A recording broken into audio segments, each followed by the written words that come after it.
Hello everyone, this is Deepa and students we are going to start a new chapter of geography, chapter 4, that is agriculture. In this chapter we'll learn what is agriculture, what are the types of agriculture and what are the inputs and outputs are required for agriculture. So as we have just go through this word agriculture, according to the word origin, the word agriculture is derived from Latin words ager or agri, meaning of that is soil, and culture means cultivation. So we can say that cultivation of soil means agriculture. Students, as we have started our chapter according to our NCERT book, we will go through a story that is Gurmeet, Madho and Tina were walking through the village where they saw a farmer tilling land. The farmer told them that he was growing wheat and had just added manure to the soil to make it more fertile. He told the children that the wheat would fetch a good price in the mandi, from where it would be taken to factories to make bread and biscuits from the flour. So student, according to this, Gurmeet मधु और टीना जो कि एक गांव से गुजर रहे हैं, वहाँ पर एक किसान उनको दिखता है जो कि खेत में टिलिंग कर रहा है, मीन्स जुताई कर रहा है, और वो बच्चे को बोलता है कि वो गेहूं की बुआई कर रहा है, गेहूं बो रहा है। और ये जो मिट्टी में उसने जो मैन्योर यूज़ किया है, जो खाद डाली है, इससे क्या होगा, ये सॉइल और फर्टाइल हो जाएगी और फिर जब ये गेहूं मंडी में जाएगा तो बहुत अच्छी प्राइस में बिकेगा। और फिर जब इस गेहूं को हम आटे में बना लेंगे तो हम इसके बहुत अच्छे से फैक्ट्री में जाकर इसकी डबल रोटी बन सकती है, बिस्किट बन सकते हैं, ब्रेड वगैरह बन जाएगा। So students, this transformation from a plant to a finished product involves three types of economic activity. जब भी कोई पौधे से कोई चीज़ ग्रो होती है, स्टोरी के पीछे यही कॉन्सेप्ट था कि ये आपको बताना कि किस तरीके से एक जो भी चीज़ें हम यूज़ कर रहे हैं, अभी खाने पीने में जो यूज़ कर रहे हैं, ये कहाँ ग्रो हो रही है और ये किस तरीके से ट्रांसफॉर्म होती है और कैसे हम इन चीज़ों को बनने के बाद हम यूज़ करते हैं। So students, all the things, जो भी चीज़ें हैं, ये क्या होती है, ट्रांसफॉर्म होती है प्लांट से एक फिनिश प्रोडक्ट के अंदर, और जिसके अंदर थ्री टाइप्स की कैटेगरी में थ्री एक्टिविटीज़ होती हैं। All three activities are known as economic activity. Student, here you can see these are three economic activity. One is primary sector, secondary sector or tertiary sector. We can say कि primary activities, secondary activities and tertiary activities, these all are known as economic activities. मतलब आर्थिक क्रियाएं कहते हैं हम इन सबको, और इसको प्राथमिक, द्वितीयक और तृतीयक क्रियाएं कहा जाता है। ठीक है स्टूडेंट्स, अब हम जाएंगे कि जो हमारी economic activity, these are divide into three categories. So we can say कि थ्री सेक्टर्स में डिवाइड होती हैं जितनी भी एक्टिविटीज़ होती हैं, and here are the sectors: primary sector, secondary sector and tertiary sector. So what include in these sectors? Students, all the activities connected with extraction and production of natural resources can be classified under primary activities. Yes students, we can say कि जितनी भी primary activities हैं वो कहीं ना कहीं connected होती हैं किससे? नेचुरल रिसोर्सेज के एक्सट्रैक्शन से या फिर उनके प्रोडक्शन से। So we can take an example, examples: agriculture, fishing, poultry farming and mining are the examples of primary activities. तो क्या examples हैं primary activities के? agriculture है हमारा, fishing, poultry farming और mining, ये सब include होते हैं primary activities में. Now we'll move towards secondary activity. What is this? Secondary activities are concern with the processing of these resources. जो भी ये रिसोर्स हमें अवेलेबल हुए प्राइमरी एक्टिविटी के थ्रू, उनकी क्या किया जाता है? प्रोसेसिंग की जाती है student. So we can say कि manufacturing of steel, baking of bread and weaving of clothes are the examples. Here you can see manufacturing of steel, baking of bread, weaving of cloth are the examples. अब ये सोचिए students कि जब हमने bread baking की तो उससे पहले ये गेहूं कहाँ से आया? प्राइमरी एक्टिविटी एग्रीकल्चर के थ्रू आया. अभी हमने ये स्टोरी पढ़ी थी जिसमें वो किसान बातचीत करके बच्चों को बता रहा है कि मैं ये गेहूं बो रहा हूँ और ये फिर ये जब ये क्रॉप ग्रो हो जाएगी उसके बाद ये मंडी में जाएगी और फिर इसकी बिस्किट और ब्रेड वगैरह बनेंगे. तो ये जो हमारे रिसोर्सेज प्राइमरी एक्टिविटीज़ से जो हमको मिलते हैं उनकी जब हम लोग क्या करते हैं मैन्युफैक्चरिंग करके यानी प्रोसेसिंग करते हैं तब उन रिसोर्सेज का तो वो सेकेंडरी एक्टिविटीज़ में इन्वॉल्व हो जाते हैं.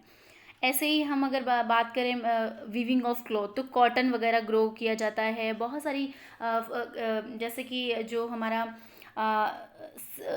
सेरीकल्चर में आप देखिएगा कि जो हमारी सिल्क साड़ीज़ वगैरह होती हैं वो एक सिल्क वॉर्म्स में अवेलेबल होती है तो ऑब्वियसली वो भी एक टाइप की क्या है एक एग्रीकल्चर ही है. तो this is secondary activity. Now will move towards tertiary activities. All the activity that provides support to the primary and secondary sectors through services are classified under tertiary activities. हमारी जो third type की जो activities है tertiary activity इसके अंदर involve होता है वो सभी एक्टिविटीज़ जो कि क्या करते हैं सपोर्ट प्रोवाइड करती हैं प्राइमरी एक्टिविटीज़ को और सेकेंडरी एक्टिविटीज़ को. सो वो क्या चीज़ें हो सकती हैं जैसे ट्रांसपोर्टेशन यानी कि जब हमने कोई भी चीज़ ग्रो करी कोई भी चीज़ मैन्युफैक्चर करने के बाद वो हम जब कंज्यूमर्स के पास पहुंचाते हैं स्टूडेंट जिनको वो यूज़ करना है तो वो ट्रांसपोर्टेशन के थ्रू जाती है या फिर हम उसका व्यापार करते हैं ट्रेड करते हैं या तो फिर बैंकिंग भी क्या है एक सर्विस प्रोवाइड करती है. इंश्योरेंस सर्विस प्रोवाइडर है और एडवर्टाइजिंग करके भी हम क्या करते हैं लोगों को अट्रैक्ट करते हैं सो दैट कि लोग उस चीज़ को यूटिलाइज़ करें उस चीज़ को मतलब क्या करें परचेज़ करें. So these are the examples in this tertiary activities. Tertiary sector is also known as students service sector. इसमें क्या करते हैं लोग क्या सर्विसेज प्रोवाइड करते हैं सपोर्ट करते हैं प्राइमरी और सेकेंडरी सेक्टर्स को क्योंकि जब हम एडवर्टीज़मेंट देखते हैं तभी तो हम वो चीज़ें उन चीज़ों से अट्रैक्ट होते हैं. उनके जो प्रोज एंड कॉन्स होते हैं हम कह सकते हैं मेरिट डिमेरिट्स के बारे में हम जानते हैं तो हम उन चीज़ों को फिर यूज़ करना स्टार्ट करते हैं. सो if somebody will talk about primary activity so we can say agriculture, forestry, animal husbandry, fishing, pottery farming and mining are included in the primary sector. And in secondary sector manufacturing is involved and in tertiary sector trade, transport and communication and banking. Even teaching is also comes in the category of tertiary sector. So students, now we'll further discuss about agriculture. Agriculture is one of the most important economic activity in the world. About 75% of Indian total population still depend on agriculture. Agriculture is the cultivation of plants and other life forms for food, fiber, biofuel, medicinal and other products used to sustain and enhance human life. Agriculture was a key development in the rise of sedentary human civilization whereby farming of domesticated species created food surpluses that nurtured and development of civilization. Students हम कह सकते हैं कि जो हमारी agriculture है ये हमारी जो प्राइमरी एक्टिविटी है इसमें बहुत सारी चीज़ें इंक्लूड होती हैं. It includes growing crops, fruits, vegetables, flowers and rearing of livestock. If we'll talk about world level, so students we can say the 50% of the persons are engaged in the agriculture activity. पूरे world में 50% लोग जो हैं involve हैं हमारी agriculture activities पे. If we'll talk about India's population, so we can say कि 2/3 of Indians population is still dependent on agriculture अभी भी हैं और about 75% of Indian total population still depend on agriculture. बहुत सारे जो लोग हैं हमारी जब ये स्टार्टिंग हुई जब हम बात करते हैं प्री इंडिपेंडेंस की बात करते हैं तो हमारी सबसे ज़्यादा डिपेंडेंसी किस पे थी एग्रीकल्चर पर थी। धीरे धीरे ये थोड़ा थोड़ा रिड्यूस हुई। जब हमने ग्रीन रिवोल्यूशन आया तो हमारे जब क्रॉप का प्रोडक्शन इंक्रीज़ हो गया एक अच्छे लेवल पर, तो धीरे धीरे हम लोग क्या किए, हमारी डिपेंडेंसी एग्रीकल्चर से थोड़ी कम होती जा रही है। Nowadays mostly peoples want to engage in service sectors. Okay students, और इसमें हमने बात की कि अगर हम पशुपालन करते हैं यानी कि एनिमल हस्बेंड्री करते हैं, rearing of life stock, even कोई भी क्रॉप ग्रो करते हैं या फ्रूट भी ग्रो करते हैं, वेजिटेबल्स को ग्रो करते हैं, तो ये सब आता है हमारा एग्रीकल्चर एक्टिविटीज़ में। So students, as I have started with the word origin, that cultivation of soil meaning is agriculture. The word agriculture is the English adaptation of the Latin word agricultura, that is ager means field and culture mean cultivation. In the strict sense agriculture means tilling of the soil, यानी कि क्या करना, जुताई करना, मतलब soil की जुताई करना, या वी कैन से कि cultivation of soil is agriculture. So agriculture was develop at least 10,000 year ago, बहुत लंबा समय हो गया एग्रीकल्चर को डिवेलप हुए। It has undergone significance development since the time of earliest cultivation. The agriculture fall under the primary sector, and here I have discussed that growing crop, fruit, vegetables and flowers, rearing of livestock is included in the agriculture. Here students, you can see the diagram, images of paddy fields, apple orchards, sunflower farm, brinjal farm, rearing of livestock. Here you can see the students percentage of arable land in countries across the globe. 50% of person in the world are engaged in agriculture activity and 2/3 of India's population still depend on agriculture.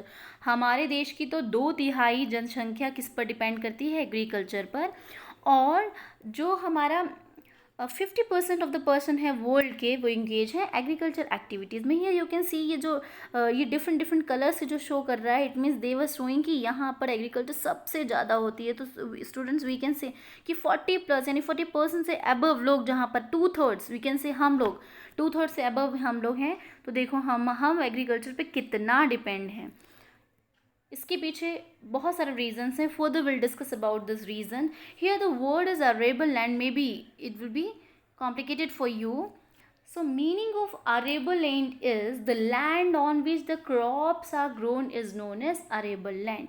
जिस पर क्या होता है, जब हम कोई भी कृषिगत भूमि वो होती है, arable land means कृषिगत भूमि, यानी जिस भूमि पर हम फसलें उगाते हैं, on which crops are grown, ठीक है, जिस भूमि पर हम फसलें उगाते हैं, that is known as arable land.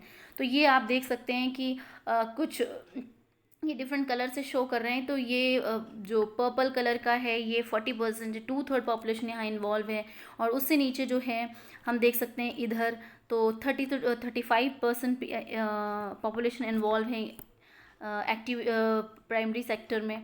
और यहाँ हम देख सकते हैं जो येलो इन कलर है 5 to 9% देख सकते हैं। जो भी येलो इन कलर में जहाँ भी दिख रहा है वो सब ऐसे एरियाज़ हैं। 0 to 4 में यहाँ पर ये ऐसे एरियाज़ हैं जहाँ पर क्या है स्टूडेंट्स कि कम लोग इन्वॉल्व हैं खेती में, एग्रीकल्चर में।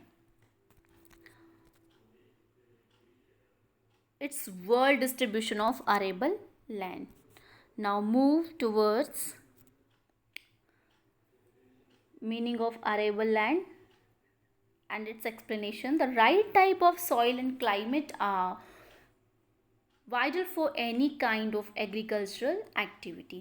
The land on which crops are grown is known as arable land. जो एक सही टाइप की सॉइल होती है और क्लाइमेट होती है, ये बहुत ही वाइटल होती है स्टूडेंट्स, बहुत इम्पॉर्टेंट होती है एग्रीकल्चर एक्टिविटीज़ के लिए। We can say that the favourable topography of soil and climate is very important for agriculture activity. Geographically, arable land is an agricultural term meaning land that can be used for growing crop. हम ये कह सकते हैं वो ज़मीन जिस पे हम जो यूज़ की जा रही है क्रॉप ग्रोइंग के लिए, उसको हम अरेबल लैंड कहते हैं, यानी कृषिगत भूमि, यानी उपयोग में आने वाली भूमि। Of the Earth, 57.5 million square miles of land, approximately 7.65 million square miles are arable. However, arable land is currently being lost rapidly due to the deforestation.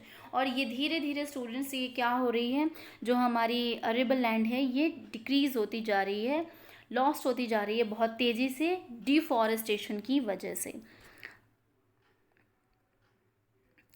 Here you can see seeds, fertilizers, machinery and labor.